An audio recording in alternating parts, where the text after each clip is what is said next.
প্রকৃতপক্ষেই তাদের মধ্যে প্রেমের সম্পর্ক। এই ছেলেটি তাকে ফুসলিয়ে বিয়ের প্রলোভন দেখিয়ে তাকে অপহরণ করে নিয়ে গিয়েছিল। আমার নাবালিকা মেয়ে তাসনিয়া রানা তামান্না অপহৃত হওয়ার দীর্ঘ 1 মাস 23 দিন পর বগুড়া ডিবি তাকে উদ্ধার করেছে। আমার কলিজার টুকরা আজ আমার কোলে। 18 বছরের নিচে কোনো মেয়ে যদি কোনো ছেলের সাথে প্রেমের সম্পর্কের জের ধরে চলে যায়, সেটাকে অপহরণ হিসেবে গৃহীত করা হবে। আর কোনো বাবাকে আমার মতো 1 মাস 23 দিন কাঁদতে না হয়।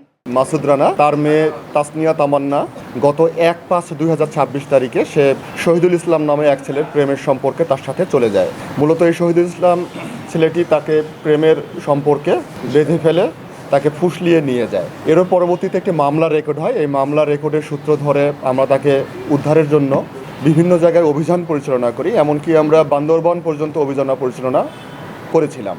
কিন্তু সেখানে না থাকায় আরও তথ্য মতে আমরা বিভিন্ন জায়গায় অভিযান পরিচালনা করেছি। শেষ পর্যন্ত আমরা গত 22 তারিখ 22/6/2026 জয়পুরহাট জেলার পাঁচবিবি থানা থেকে তাকে উদ্ধার করতে সক্ষম হই। আমরা ইতোমধ্যে তার সম্পর্কে আরও অবগত হয়েছি যে তিনি ওই ছেলের সাথে পূর্বে আরও 6 বার পলায়ন করেছিলেন এবং আমরা আদমদীঘি থানায় এই ছেলের বিরুদ্ধে এর আগেও একটি অপহরণ মামলা রুজু করেছিলাম এবং সেই অপহরণ মামলায় মেয়েকে উদ্ধারও করেছিলাম এবং ওই ছেলের বিরুদ্ধে আমরা চার্জশিটও দিয়েছিলাম। তো এরপরেও এই মেয়ে এবং ছেলে এই প্রেমের সম্পর্ক ধরে আবার পালিয়ে গিয়েছিল। মেয়ে আন্ডার এজ, তার বয়স হচ্ছে 16। সে কোনোভাবেই আইনগত প্রক্রিয়ায় এই ধরনের সম্পর্ক সৃষ্টি করতে পারে না এবং কোনো ছেলে তাকে এইভাবে ফুসলিয়ে কোথাও নিয়ে যেতে পারে না। এটা একটি আইনগত উপায়ে এটা একটি অপরাধ। এই অপরাধের সূত্র ধরে আমরা মামলা রেকর্ড করে তাকে পাঁচবিবি থানা থেকে উদ্ধার করেছি। প্রকৃতপক্ষেই তাদের মধ্যে প্রেমের সম্পর্ক। এই ছেলেটি তাকে ফুসলিয়ে বিয়ের প্রলোভন দেখিয়ে তাকে অপহরণ করে নিয়ে গিয়েছিল। 18 বছরের নিচে কোনো মেয়ে যদি কোনো ছেলের সাথে প্রেমের সম্পর্কের জের ধরে চলে যায়, সেটাকে অপহরণ হিসেবে গৃহীত করা হবে, সেটা অপহরণ হিসেবে গণ্য হবে। এটা আইনের ল্যাঙ্গুয়েজ, সেই জন্য এটা অপহরণ হিসেবেই আমরা গ্রহণ করেছি। আমি বাংলাদেশের পুলিশের একজন সদস্য। আমার নাম মোহাম্মদ রানা মাসুদ। বর্তমানে আমি বগুড়া জেলার আদমদীঘি থানায় কর্মরত আছি। আমি একজন বাবা হিসেবে সবচেয়ে খুশি।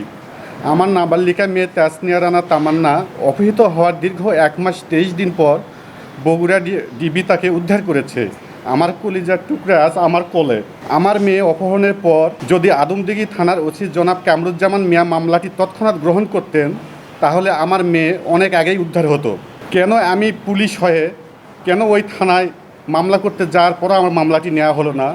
কেন আমার কোর্টে মামলা করতে হলো? কেন কোর্টে এফআইআর পর মামলাটি রেকর্ড করা হলো? এটা আমার বোধগম্য নয়। জয়পুরহাট জেলার পাঁচবিবি থানার ওসি জনাব হাফিজ জাহান স্যার আমার মেয়েকে উদ্ধার করার পরও আমাকে ফেরত দেননি।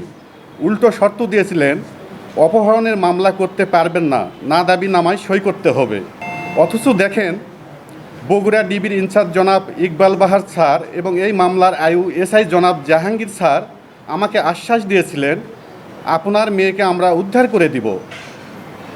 তারা কঠোর পরিশ্রম করে আমার মেয়েকে আমার কোলে ফিরিয়ে দিয়েছেন। তাই বগুড়া ডিবির এই সাহসী অফিসারদের আমি স্যালুট জানাই।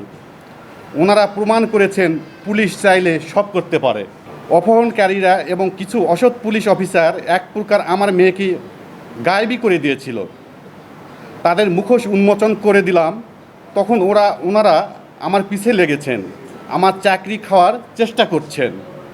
তাই এসব অসৎ পুলিশ অফিসারদের আইনের আওতায় এনে দৃষ্টান্তমূলক শাস্তির দাবি জানাচ্ছি, যেন আর কোনো বাবাকে আমার মতো 1 মাস 23 দিন কাঁদতে না হয়।